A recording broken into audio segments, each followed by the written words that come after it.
A man of unrestrained reason, Dr. Peter Boghossian.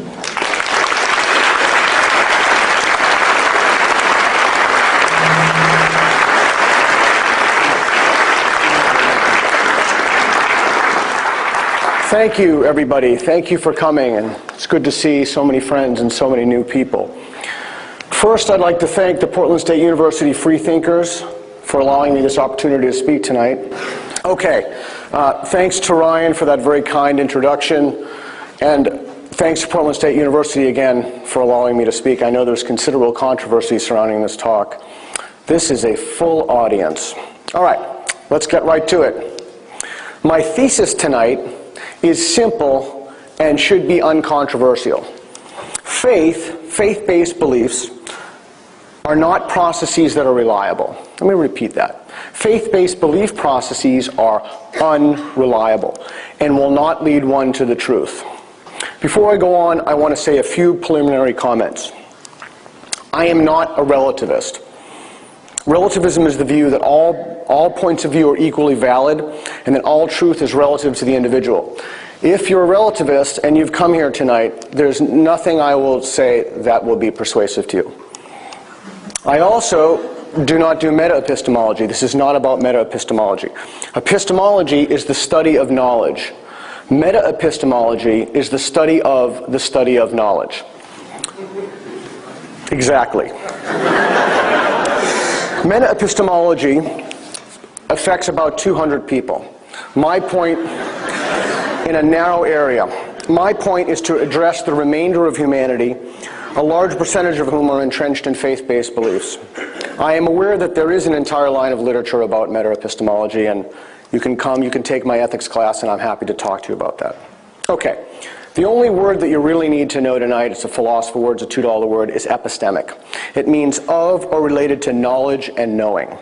Of or related to knowledge or knowing. And finally, I want to say one other thing that perhaps may be a little surprising. I am completely willing to change my mind about anything in this talk, provided there's sufficient evidence to do so. All right, now let's return to my thesis. Faith-based processes are unreliable. Faith-based processes are unreliable. What do I mean by unreliable? I mean that they will decrease the likelihood that one will have true beliefs. They will decrease the likelihood that one will have true beliefs. I'm going to demonstrate this tonight by talking about various methods of reasoning. Okay, so let's think about this. Are there ways of solving problems? Are some ways of solving problems better than other ways of solving problems? Are some ways of solving problems better than other ways of solving problems? What do I mean by better? I mean that they will increase the likelihood that one will come to true beliefs. In order to answer this question, let's take a step back. Let's ask ourselves a very basic, simple question.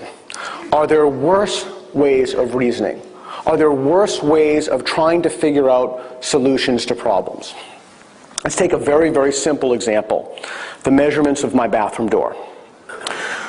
For those of you who have come to my house, you can verify this. My bathroom door has a massive hole in it. I have no idea how the hole got there. I've always wanted to know, but it has a hole in it, and I've lived there for about 2 years. It truly is on my to-do list. Okay, so I need to figure out the measurements of the door, so that I can get a replacement door that will fit in the frame of the door. Pretty straightforward problem, pretty clear. Are there worse ways to figure out what the measurements of my door are? Yeah. Well, here's one. Ask my dog. Really? 2, divination. I'm going to take sticks, I'm going to scoop up some sticks from my backyard, I'm going to throw them up in the air, I'm going to see where they land, and I'm going to divine the answer from the sticks. It's a worse way of reasoning. Worst way of reasoning number 3. I want to figure out the measurements of my door are sacrifice a goat. Okay. Worked for the Aztecs. All right. Do people use worse ways of reasoning for themselves? Yeah, all the time. People use worse ways of conceptualizing and thinking through problems all the time. Here's one example of a worse way of thinking or a worse way of reasoning. People do this for themselves, and they also do this for their loved ones. This is an actual book. Okay. How do we know that astrology is unreliable? Well, the answer to this is the same for virtually every slide. We look at the evidence. You want to figure something out, you look at the evidence. Here's one piece of evidence. Sharon Carlson's A Double-Blind Test of Astrology was published in Nature in 1985. Had 116 people, gave them the California Personality Index, asked them the date, time, and place of their birth. And guess what? Astrologers matched, or attempted to match the birthday with the Personality Index. Do you think that they were successful? No. Some of them were, but no more so than random chance. Here's another worse way of reasoning. Homeopathy. What is homeopathy? Well, it's a highly, highly diluted substance that's used to treat illness. Just to be clear about what I mean by highly diluted, it contains no active ingredients whatsoever. Zipperino, none. If I were to urinate in the ocean, it would be more concentrated than a homeopathic sugar pill. And some people think that it's an herbal medicine. It's not an herbal medicine. This is fantastic. This is a homeopathy emergency kit. In case there's an emergency. Well, how do we know that homeopathy is unreliable? Well, the answer is simple. You look at the evidence. Here's one piece of evidence. Homeopathy for childhood and adolescent ailments. A systematic review of randomized clinical trials from the Mayo Clinic proceedings of 2007. The evidence for this is not just suggestive, but it's conclusive. It's overwhelming. It's an unreliable process. It is not effective. Here's another worse way of reasoning. Dowsing. You can douse for anything you want. You can douse for oil. You can douse for water. People even try to douse for elephants. Basically, here's what you do with dowsing. You have a stick in one hand, or a stick in two hands, two sticks, and then you walk around. Ooh, elephants, oil, look, dowsing for oil. And when the sticks cross, evidently that's the place that has the oil. Okay. But dowsing is unreliable. How do we know it's unreliable? Well, we examine the evidence. We look at the evidence. Here's just one piece of evidence. James Randi's An Encyclopedia of Claims, Frauds, Hoaxes, and the Occult and the Supernatural, published by St. Martin's Press in 1995. James Randi has been investigating these phenomena for decades, and he's a hero to many of us, myself included. He also offers $1 million, a $1 million prize, to anyone who can show, under proper observing conditions, evidence of any paranormal, supernatural, or occult power. Many have tried. No one has ever been successful. I will say that I'm willing to change my mind about this, provided sufficient evidence. And I always tell my students, what would it take to change your mind? Okay, what would it take to change my mind? Well, if they pass the James Randi test, that would be sufficient for me. Okay, so what can we tease out of these three examples? Astrology, homeopathy, and dowsing. Unreliable processes lead to unreliable conclusions. Unreliable processes lead to unreliable conclusions. That is, if the process one uses is unreliable, the conclusions one comes to cannot be relied upon. Cannot. For example, if one wants to cure an illness, an infection, with this homeopathic woo-woo, this will be the result. Nothing. Because it doesn't work.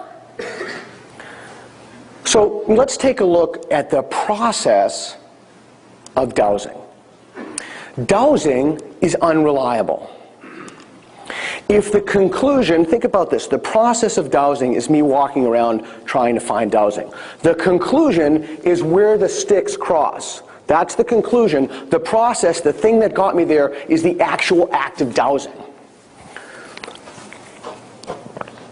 if the process that one uses to understand reality is not reliable, then every conclusion that springs from that process is also, let me hear it. Excellent. Unreliable. Think back to my bathroom door. If I use an unreliable process to ascertain the measurements of my door, there's a proliferation of answers to the question of how big the door should be. And virtually all of these answers will be incorrect. They'll be incorrect because the process that I used to get the measurements of my door was unreliable. Excellent. I use the word virtually because it's possible to use a bad process and get lucky. It's entirely possible. I could go outside, I could scoop up a number of sticks, I could throw them up. Lo and behold, it could be, it is possible, that I had scooped up exactly the number of sticks as is the height or width of the door. It's entirely possible. All right, at this juncture, we need to take a pause and think to ourselves, what are our epistemic goals? What are our goals knowledge-wise? We have twin goals. Every single person in here has two goals. The first is that we want to maximize the number of true beliefs that we have. We all want to have a maximum number of beliefs that were true. But if this is our only goal, then we could just believe everything we read, think, and hear. But our situation is far more complicated than this, because we have a second goal, that we want to minimize the number of false beliefs that we have. So we want to maximize the number of true beliefs, and we want to minimize the number of false beliefs. We want to have the fewest number of false beliefs possible, but again, this doesn't mean not believing anything, because that would mean we wouldn't have any true beliefs. Well, let's go revisit the example that we started off with, the bathroom door. We've established that there are bad ways to answer this question. By bad, I mean ways of thinking about this problem that will not enable me to figure out the measurements of a replacement door that will actually fit in the frame. To get the measurements of a door that will fit, I'll need to use a reliable process. Here are some examples of more reliable processes for my door. Number one, tape measure. Even I, the least mechanical person around, the least home repair guy, I have a tape measure. Take the tape measure, drag it to the top of the door, drag it to the bottom, put it in your iPhone, or still write it down. 2, Google. Maybe the door is a prefab door. Maybe it's from Home Depot or Lowe's and has some kind of number on it. 3, ask an expert. There's my expert right there. Very dear friend of mine and a contractor who's done fantastic work on our house, Rick June. Contrast this, for example, with someone who's never looked at the door and who won't look at the door. Is this guaranteed to work? No. One could always make a mistake.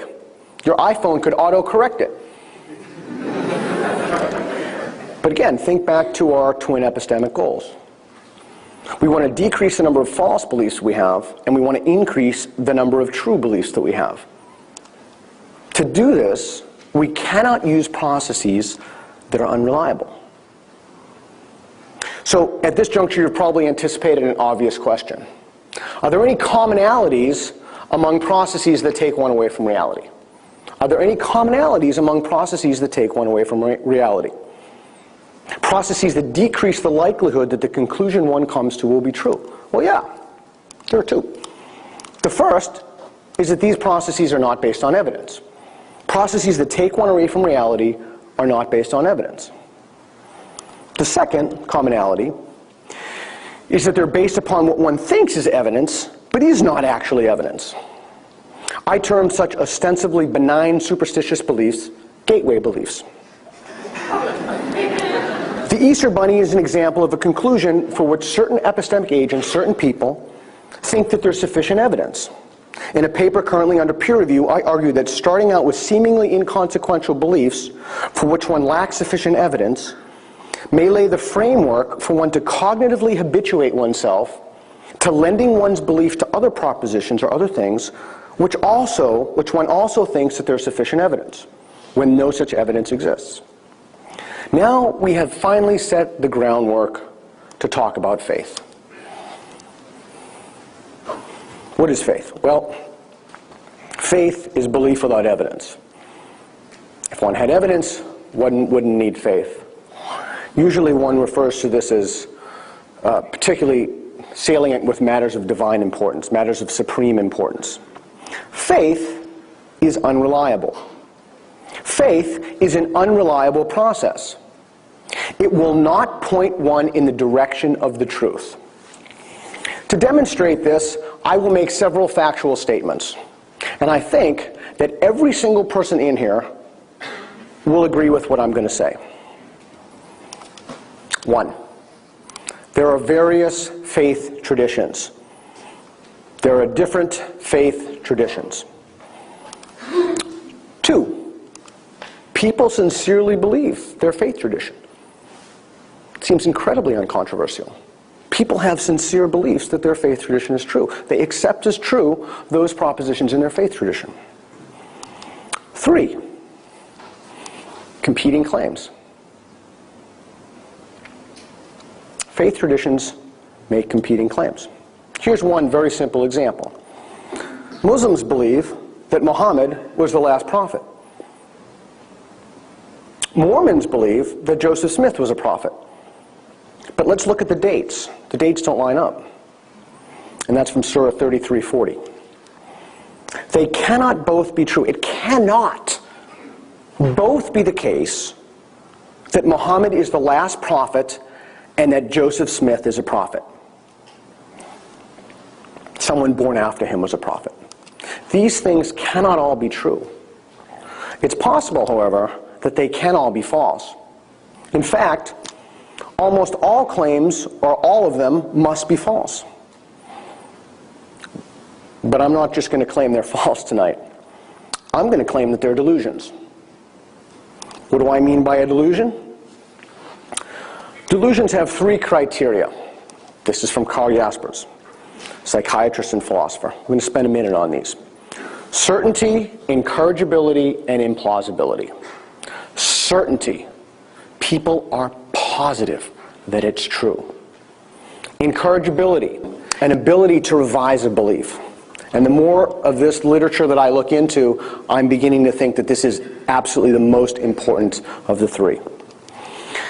And implausibility, bizarreness. Is the belief bizarre?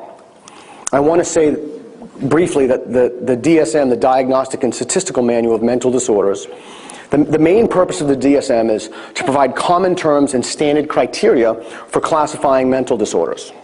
The DSM grants religious exemptions to delusions.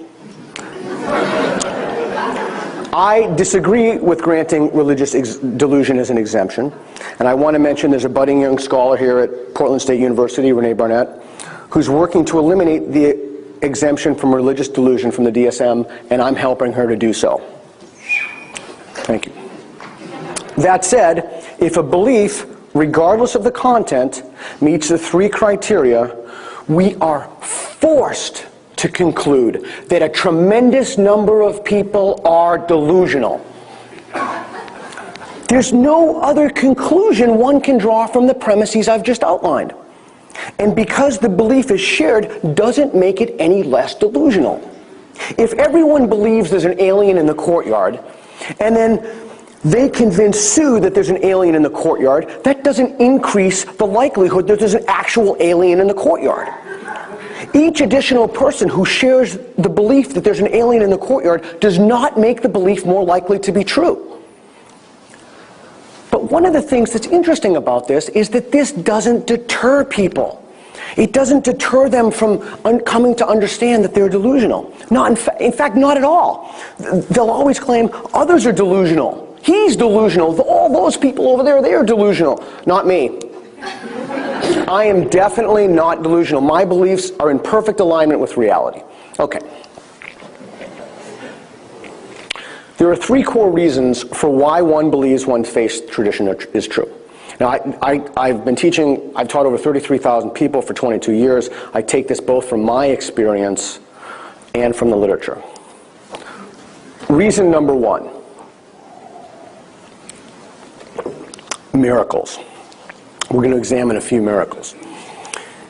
Catholics believe that the communion wafer, this is official church doctrine, is the literal, physical body of Christ.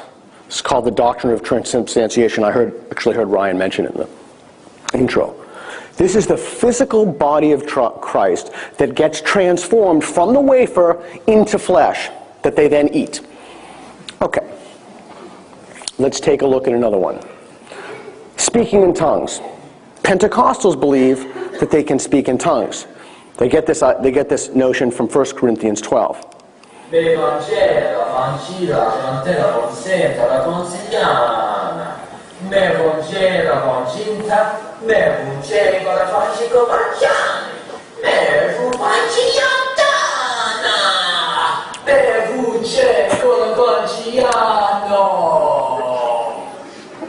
Yep.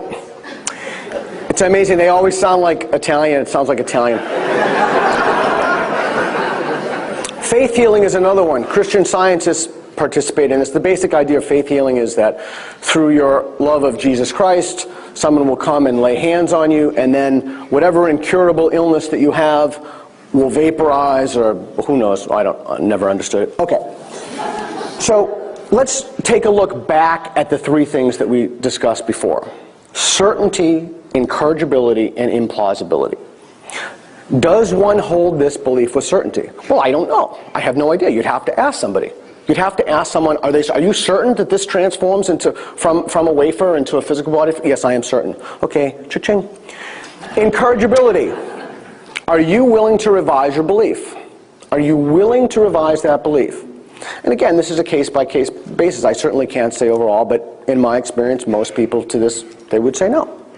Implausibility or bizarreness. Is it bizarre that someone believes that they can make utterances in a dead language that they have had no exposure to? Cha-ching! These are all testable claims. They're testable. We can use the tools of science to figure these things out. Spoiler alert, false. They've all been shown to be false. Once one makes a judgment of a supernatural phenomena, those things in the phenomenal, in this world, they leave a footprint that then open us up to use the tools of science and reason to look at these things. They're testable and measurable. Let's take a look at a Catholic belief. Intercessory prayer. That's the idea of one person can pray for another person, and then somehow the act of praying will heal the person. Well, we've actually tested that. The largest study ever, the Harvard Prayer Study in 2006, tested that. They looked at 1,802 bypass surgery patients. They found that prayer had no effect on recovery from surgery. Prayer is not effective. It is interesting that so few people have heard of this study. It's not received even anywhere near the publicity that it should have received. But what about speaking in tongues? What about speaking in tongues? Well, it's language-like, but it's not a language. Nichols, who has decades of experience investigating these sorts of claims, he's the senior research fellow for the Committee of Skeptical Inquiry. He wrote a great little piece that you should read, Looking for a Miracle, Weeping Icons, Relics, Stigmata, Visions, and Healing Cures. Speaking in tongues is gibberish. It's nonsense. But here's what I find really interesting about this whole thing. All of these things are delusions. They're all delusions. Each person views the other person's faith belief as a delusion. The Pentecostal, who believes she can speak in tongues, views the Catholic's belief that a wafer is literally transformed into the physical body of Christ as a delusion, and vice versa. Or the idea that Muhammad rode to heaven on a winged horse. That's in Surah 17:1. If one believes, if one belongs to a faith tradition, one can and should scrutinize one's faith with the same tools of reason and by the same standards used to evaluate and reject other faiths. But people don't. Why would one not see one's faith delusions as delusions? Yet easily see other faiths as delusions. There are many reasons for this. We can take a look at cognitive neuroscience, psychology, philosophy. All right, But we'll pause and move to the second reason people have for claiming that their faith tradition is true. Conviction. Conviction. But conviction is evidence of nothing but conviction. Conviction is evidence of nothing but conviction. One's unshakable belief that one can see Christ or Zeus or the Emperor of Japan working in one's life is not evidence that the belief is true. This is evidence of nothing except the fact that one happens to believe whatever it is that one thinks one believes. This is part of the delusion. One's conviction is evidence of the strength of the delusion and not evidence for the truth of the delusion. Confidence does not map on to accuracy. Third reason, inerrant. Everyone thinks their particular faith tradition is inerrant. Inerrant, perfect, can't be improved upon. I want to take a moment right now to talk about this. Let's take a look at just a quick way that one can think critically about these things. Let's say I want to look at, are the prophecies in the Bible true? We already established that there are bad ways to do this and good ways. There are bad ways to think about problems. Here's a bad way to think about the problem. Go out and read only those books that already agree with the conclusions that you've come to. It's called confirmation bias. It's called confirmation bias. And as I read more and more about this in my career, I'm becoming convinced that this is an extremely important issue that needs to be dealt with. Here is a much better way to think about the problem. I want to figure out if the prophecies in the Bible are true. Here's what I should do. If you want to read someone who says the prophecies are true, that's fantastic. That's what you should do. Go out and read, I don't know, Josh McDowell, or read, so take Josh McDowell. Go out and read Josh McDowell. Okay. But then people stop there. Don't stop there. That's just the beginning of what you need to do.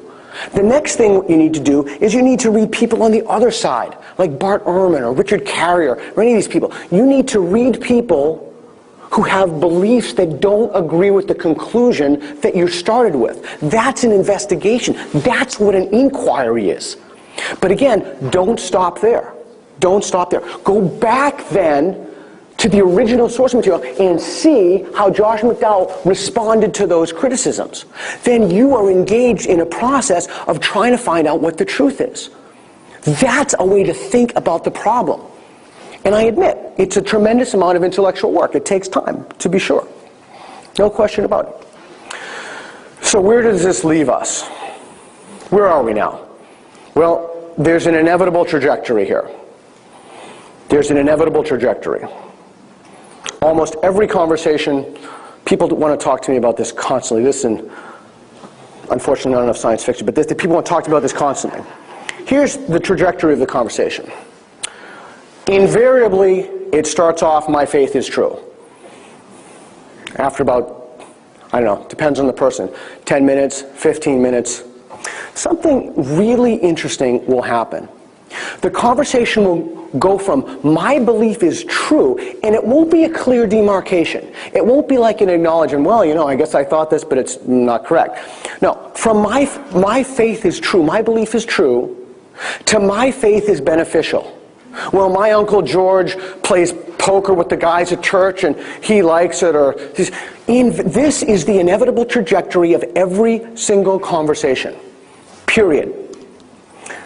But I'm sticking with my thesis tonight, and I am not going to allow the Q&A to be held hostage by people who want to do a fast trick and try to claim that it's beneficial. My thesis is that it's an unreliable process that will not lead you to the truth. But I have a prediction. I have actually two predictions for you. My first prediction is, in spite of me having spent like 3 minutes on this, people are still going to go up to the mic and tell me how it's benefited them. I have another prediction.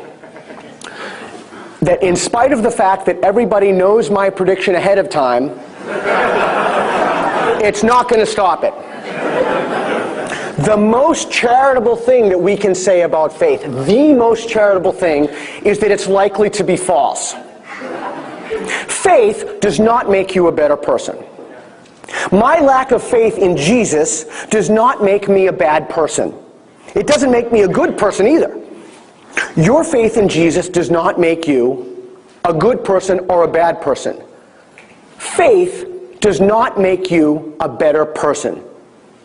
Faith is just an unreliable process. That's all it is.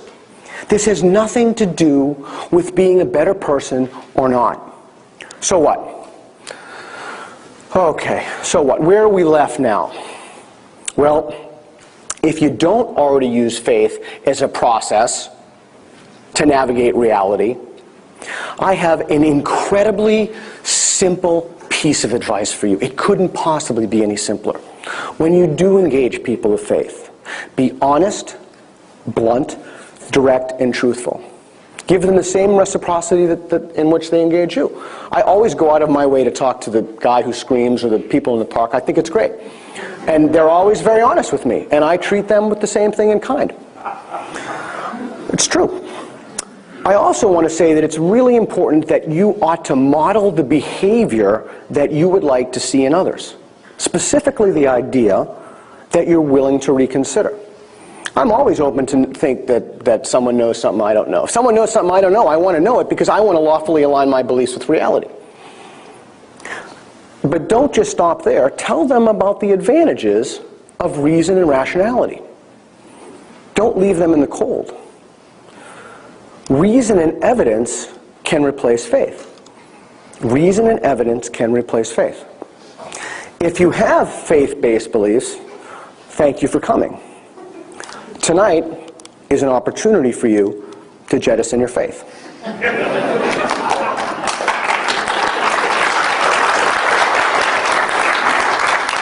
You can do that right here, right now.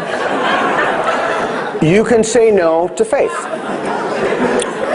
Whether it's something as simple as my bathroom door, or it's larger questions of ultimate concern. You can use a process that will increase the likelihood that you'll come to truth, that you'll have true beliefs. It's a process. Nobody's mad at you. Nobody's upset that you use a process to know reality that isn't reliable. It's not a matter of shame or blame. It's a matter of lawfully aligning your beliefs with reality by using a process that will take you there. Here's your first step. Your first step on the journey tonight to leave your faith right here tonight. The first thing you need to do is to admit that there are things that you don't know. Even doing this will tremendously advance your epistemic situation. I don't know what happens to me after I die. I think my suspicion is that because the neurons in my brain stop firing, that there'll be no more me, just oblivion, just like before I was born. But I don't know that. As a skeptic, I'm not dogmatic about it. I'm open to evidence to the contrary. And to be sure, no question about it, it will be scary. No question about it. But there are community resources to help you. There are. Nobody's left alone. There's the Free Thinkers of Portland State University who put on this talk. There are meetups. My friend Bernie is here. I saw him tonight. Where are you, Bernie? Raise your hand. Talk to Bernie at the end. There's the Center for Inquiry.net. There's Skeptics in the Pub. You can move beyond faith and replace it with a simple rule. Couldn't be any easier. I'm going to proportion my beliefs to the evidence. I'm going to proportion my beliefs to the evidence. Carl Sagan said it best. Extraordinary claims require extraordinary evidence. It doesn't take faith to say, I don't know. It takes humility. If you want to align your beliefs with the truth and embrace reason, then you can say no. Tonight really is a genuine opportunity for you to live a life free of delusion. Thanks.